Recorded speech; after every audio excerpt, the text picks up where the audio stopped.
C'est une moto BSA, donc une moto anglaise, B comme Birmingham, qui est une ville où était produite la moto.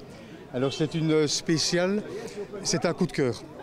Je cherchais une moto plutôt 500 cm3, bonne grosse moto, routière, pour faire la grande aventure. C'est-à-dire 3500 km en 9 jours. Il fallait quelque chose de costaud.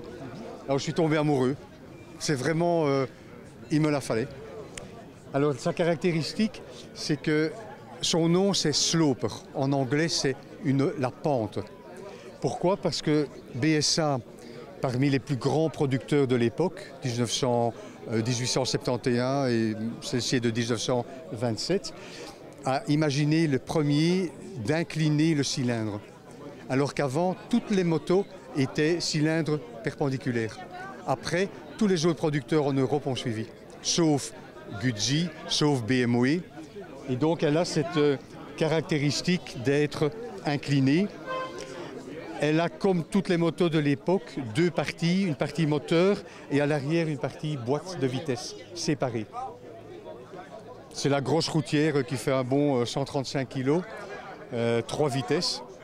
Et quand je monte à, soyons honnêtes, quand je monte à 75-80 km/h, je me dis, aïe, qu'est-ce qui se passe? Est-ce qu'il y a une pièce qui va casser ou pas? Donc elle a déjà fait 30 000 km. Certains rénovent plus beau qu'à la sortie usine et d'autres la gardent dans son jus. Moi je suis plutôt dans son jus.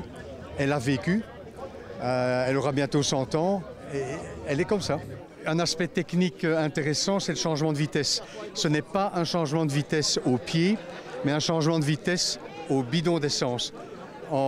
Via une tringle, on change de vitesse directement, 1, 2, 3, vers la boîte de vitesse qui est séparée. Et autre caractéristique assez dangereuse, il y a 2 pédales de frein, avec une pédale de frein pour le frein arrière, normal, mais à l'avant, double câble, avec un frein à main, enfin au guidon, et un autre frein au pied. Elle a été importée, mais dans les années 50 d'Angleterre, et puis elle a eu 3 propriétaires qui l'ont simplement vendu, revendu, et moi je l'ai acheté à un marchand.